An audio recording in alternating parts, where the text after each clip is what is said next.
అని చెప్తే మాకు ఈ ప్రాబ్లం ఉండేది కాదు, మేము అడిగేవాళ్ళం కాదు. మీరు చెప్పింది స్పష్టంగా చెప్పారు. మీరు ఒకసారి మీరు చెప్పినటువంటి ఆడియోని అదేవిధంగా మీ ప్రజాప్రతినిధులు అందరూ కూడా వినాలి. మీరు కూడా దాన్ని ఇచ్చేసుకొని మనం చెప్పింది వాస్తవం అబద్ధం అనేటువంటిది ఆలోచన చేసుకొని చెయ్యాలి. ఇది మీరు మాట్లాడేటువంటిది. ఆల్ డ్రైవర్స్ వాళ్ళని ఓనర్ చేసే విధంగా 4 లక్షల రూపాయల వరకు సబ్సిడీ ఇచ్చి 5% వడ్డీతో వాళ్ళకు రుణాలు ఇప్పించే బాధ్యత తీసుకుంటాం. అదే మరిగా డ్రైవర్ సాధికార సంస్థ పెట్టి వాళ్ళకు ప్రమాద బీమా, హెల్త్ ఇన్సూరెన్స్, విద్యా రుణాలు వంటివి సంక్షేమ కార్యక్రమాలు అమలు చేస్తాం.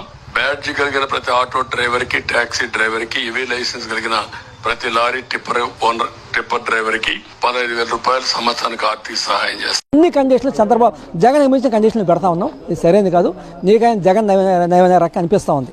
సింగపూర్ ఆంధ్ర రాష్ట్రాన్ని సింగపూర్ చేసేస్తే సింగపూర్ ఇదేనండి. సింగపూర్ అంటే ఈ రకంగా మేము గవర్నమెంట్ కి విన్నవించాం. లాస్ట్ గవర్నమెంట్ లో కూడా ఇట్లాగే స్కీమ్ ఇచ్చారు. అప్పటికి దీనికి దానికి ఏమైనా వేరియేషన్ ఉందా సార్? లాస్ట్ గవర్నమెంట్ లో ఏలూరు వెళ్ళినప్పుడు జగన్ గారు మీ బాధలేంటి మాకు చెప్పండి అంటే, సార్ ఫిట్నెస్ సర్టిఫికేట్ లేక మమ్మల్ని ఇబ్బంది పెడుతున్నారు సార్ అధికారులు అంటే, మీ ఫిట్నెస్ సర్టిఫికేట్, ఫిట్నెస్ ఇన్సూరెన్స్ నేను కడతాను, నేను నాది భరోసా అని 10,000 ఫిట్నెస్ కోసం ఇచ్చారు ఆయన.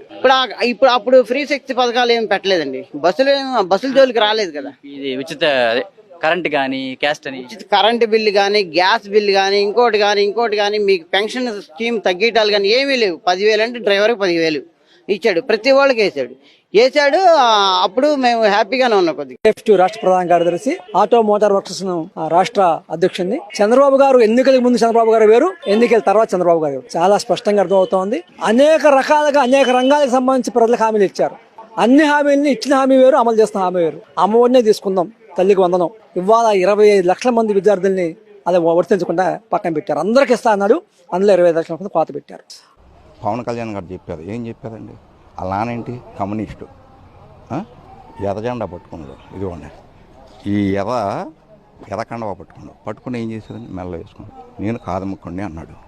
కాదముక్కుడు అంటే ఇప్పుడు మరి కాదముక్కుడి వైపు మాట్లాడాలిగా, నిలబడాలిగా, కాదముక్కుడేగా.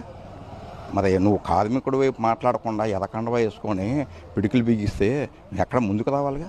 ఎక్కడ వస్తున్నావు నువ్వు? మీ నాన్న ఆశయాలని తీర్చాలిగా. ఎక్కడ తీర్చున్నావు? మీ నాన్న కండవా వేసుకున్నారు. కార్మికుడు అయ్యి ఉండి కూడా మీ నాన్న ఆశయాలు తీర్చాలి. ముందుకు రండి, కార్మికుల వైపు మాట్లాడండి, రండి, మా వైపు నిలబడండి. డిప్యూటీ సీఎంగా అడగండి, సీఎం గారిని అడగండి, మాట్లాడండి. నువ్వు ఎక్కడో మూల కూర్చొని నువ్వు కనబడకుండా ఎక్కడ పద్ధతేనా?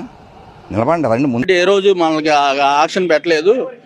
ప్రతి డ్రైవర్కి కరోనాలో కూడా 6 నెలలు పథకం ఇచ్చి 6 నెలలు ముందుగానే మళ్ళీ పథకం ఇచ్చాడు జగన్మోహన్ రెడ్డి. ఈ రోజు కూడా డ్రైవర్లు అంటే ఆయనకు ఒక కనికరం ఉంది. ఫ్రీ బస్ ఆయన పెట్టలేదు. మాకు పెట్టిందల్లా ఒకటేనయ్యా, మా కాగితాలు చేపించుకోమని డబ్బులు ఇచ్చాడు అని అడుగుతున్నాం.